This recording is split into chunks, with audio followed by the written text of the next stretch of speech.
Corona से मुक्ति का कारगर हथियार वैक्सीनेशन ही है, लेकिन वैक्सीन की डिमांड और सप्लाई की चेन ब्रेक हो गई है और पूरा वैक्सीन प्रोग्राम धीमा पड़ गया है। इस मिशन को विदेशी वैक्सीन की जरूरत है। भारत सरकार का कहना है कि कुल 20 करोड़ से ज्यादा डोजेज भारत में वैक्सीनेशन की दी जा चुकी हैं, लेकिन अगर हम इसे भारत की कुल जनसंख्या के मुकाबले देखें तो ये सिर्फ 3% का आंकड़ा सामने आता है।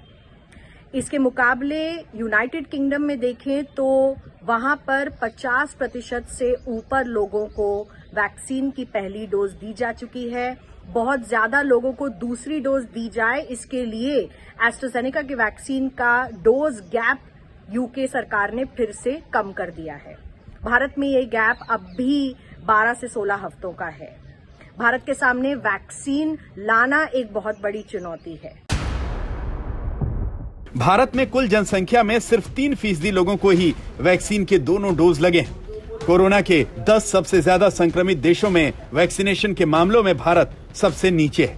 इसका मतलब यह है कि भारत में वैक्सीन की कमी पूरी करने के लिए तुरंत फाइजर और मॉडर्ना जैसी बड़ी कंपनियों को भारत में उतारना पड़ेगा। लेकिन सवाल उठे कि क्या दोनों वैक्सीन का भारतीय लोगों पर ट्रायल हुआ है या नहीं, और अगर नहीं हुआ तो फिर ये वैक्सीन कितनी सुरक्षित मानी जाए।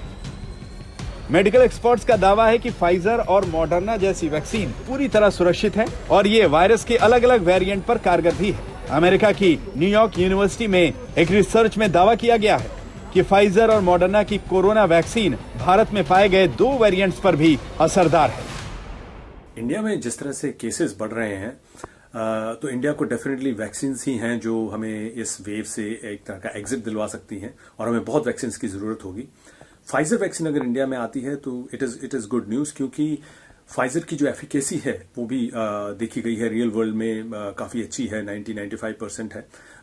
और जब हम फाइजर की और एस्ट्राजेनेका जो कि कोविशील्ड है इंडिया में, उसका कंपैरिजन भी करते हैं तो दोनों में वैसे तो जो न्यूट्रलाइजिंग एंटीबॉडीज है दोनों में अच्छी पाई जाती हैं सेकेंड डोज के बाद, लेकिन फर्स्ट डोज के बाद फाइजर में जो न्यूट्रलाइजिंग एंटीबॉडीज का लेवल है वो कोविशील्ड या एस्ट्राजेनेका वैक्सीन से काफी ज्यादा है, लेकिन सेकेंड डोज के बाद वो सिमिलर लेवल्स पर आ ही जाते हैं, but still it is quite good.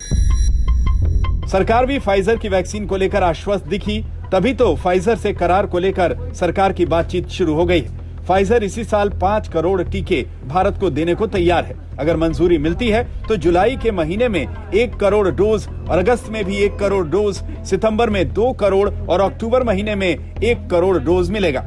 मगर कंपनी इसके लिए बड़ी छूट चाहती है। फाइजर के मुताबिक उसने अमेरिका समेत 116 देशों से क्षतिपूर्ति के करार किए हैं। दुनिया भर में फाइजर के टीके की अब तक 14 करोड़ 70 लाख खुराक दी जा चुकी हैं। हमने बिल्कुल शुरू से हमारे different organisations, department of biotechnology, my organisation here, हमने मिलके इन सब कंपनीज को and specifically Pfizer, Moderna, J&J के साथ लगातार बातचीत और कांटेक्ट रखा। इनफैक्ट फाइजर के साथ तो वो कॉन्फिडेंशियलिटी डिक्लेरेशन वगैरह का जो करार करना पड़ता है वो भी किया।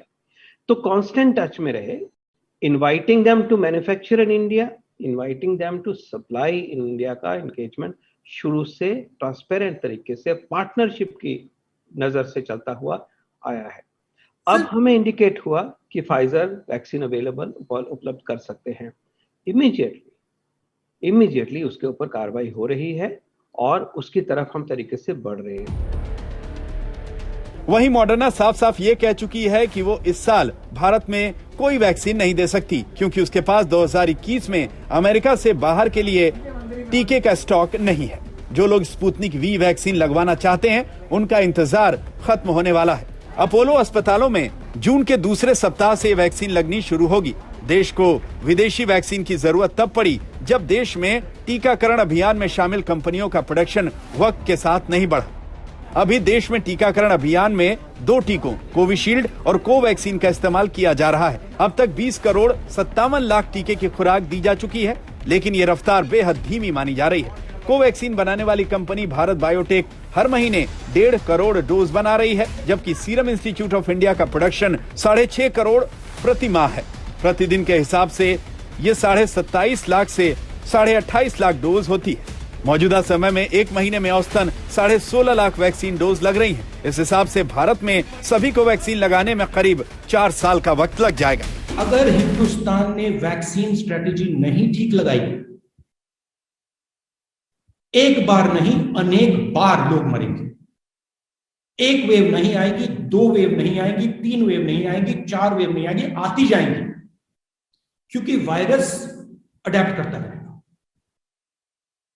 हिंदुस्तान के 3% को आपने वैक्सीन दी, मतलब 97% लोग को कोरोना पकड़ सकता है। राहुल जी, अगर वैक्सीन की चिंता ही करते हो तो जरा अपने कांग्रेस के राज्यों में ध्यान दो, वहां वैक्सीनेशन में गड़बड़ हो रही है। उनको जो 1 मई से कोटा दिया गया है, 18 से 45 उम्र के लोगों के लिए उत्पादकों से 25% उनके लिए रिजर्व है, वो तो ले नहीं रहे। कोरोना की दूसरी लहर का आकलन हो या फिर वैक्सीनेशन प्रोग्राम, सरकार की नीतियां सवालों के घेरे में है। पॉलिटिक्स भी हो रही है, लेकिन इसी समय में दूसरी लहर की तबाही से सबक लेते हुए तीसरी लहर की तैयारी करनी होगी, तभी हम संक्रमण से बच पाएंगे।